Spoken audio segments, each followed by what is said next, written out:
20 pounds I lost in less than 2 months. And so I want to talk about this because I think it's really interesting. I was, for like 2 years, I was struggling. I was working out. I was consistently. I had gotten a personal trainer. I was working out. I gained crap load of muscle.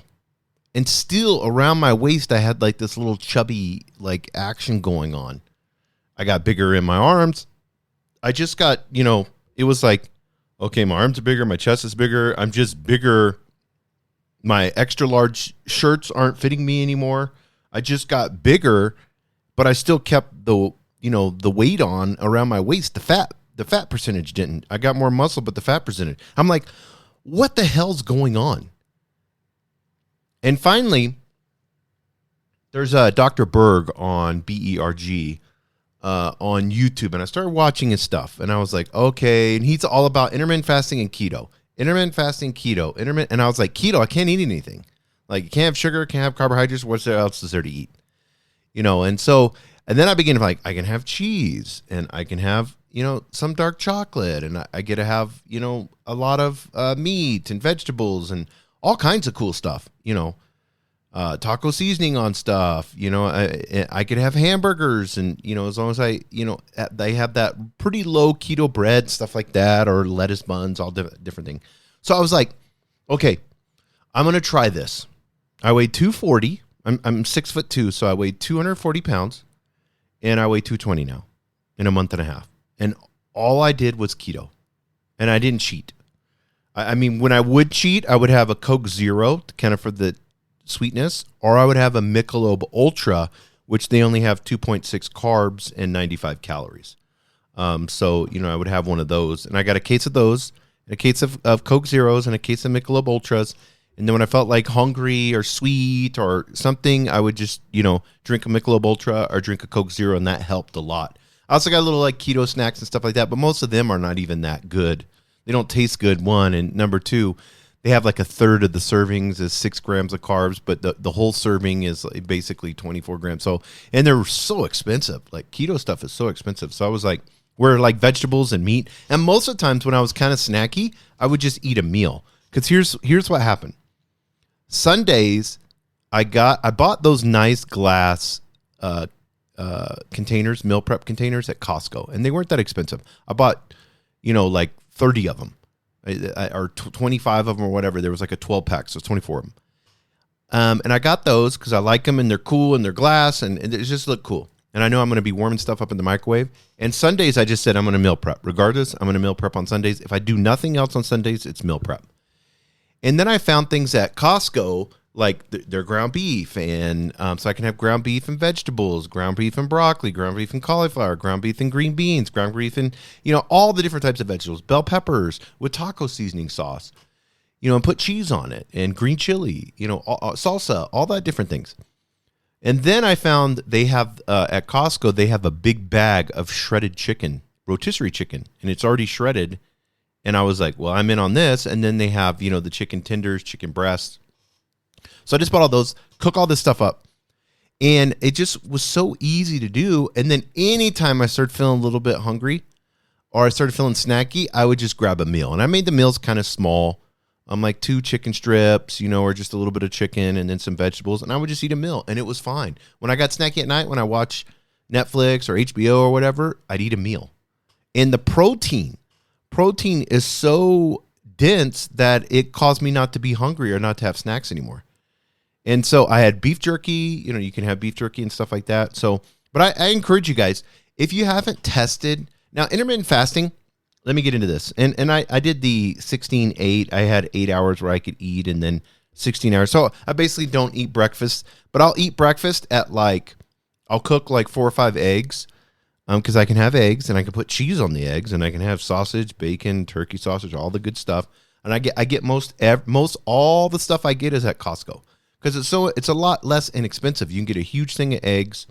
So, and I love eggs, scrambled, fried, it doesn't matter. Pieces of bacon, and I got the pre-cooked bacon. So I just crack 4 eggs, let them fry, put some salt and pepper on them, and then put like 4 pieces of bacon that's pre-cooked already and put salt and pepper on that. And then bam, in like 5 minutes, I've got breakfast. Absolutely delicious.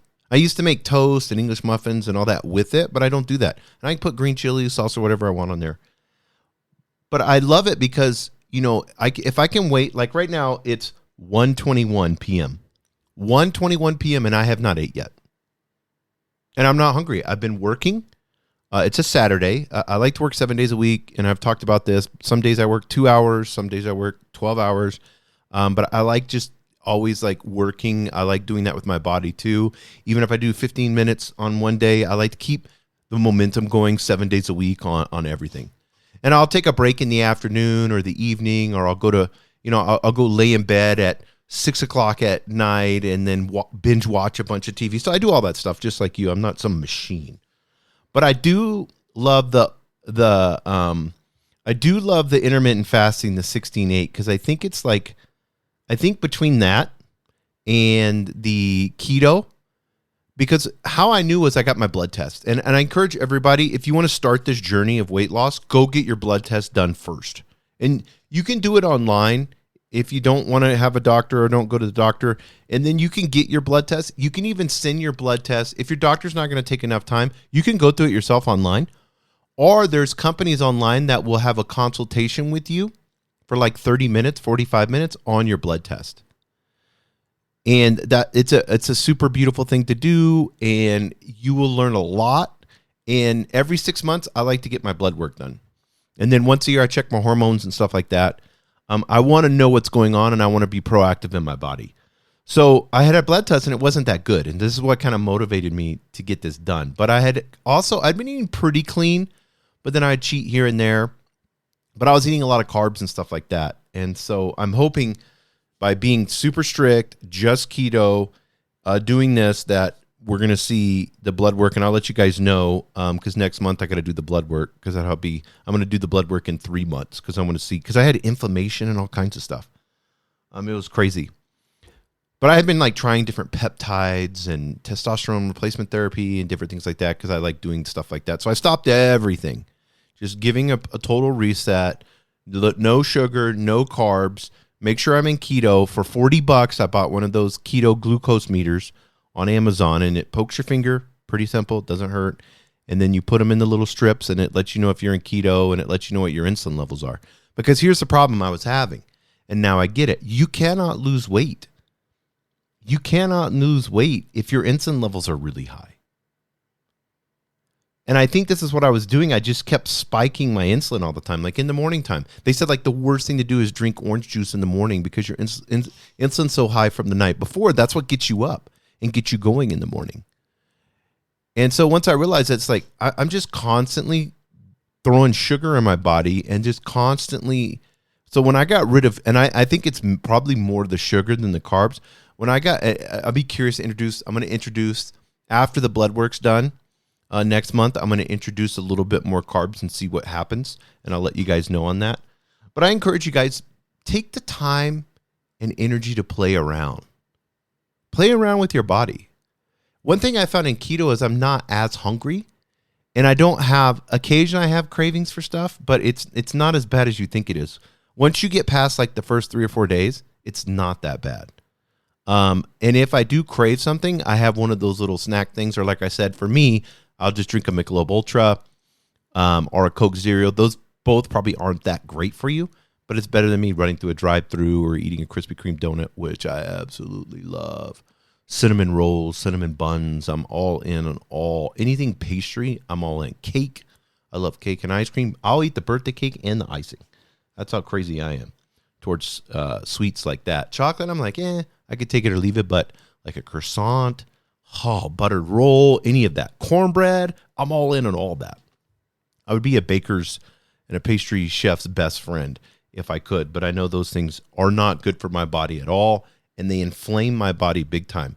So get your inflammation levels checked, get your blood work done, take the time, spend a little bit of money on you internally.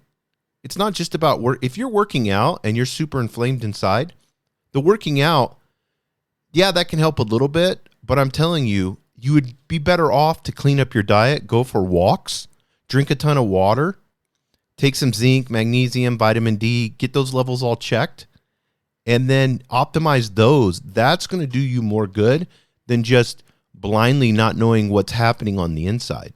I didn't realize I was this inflamed. I mean, my inflammation markers were off the roof.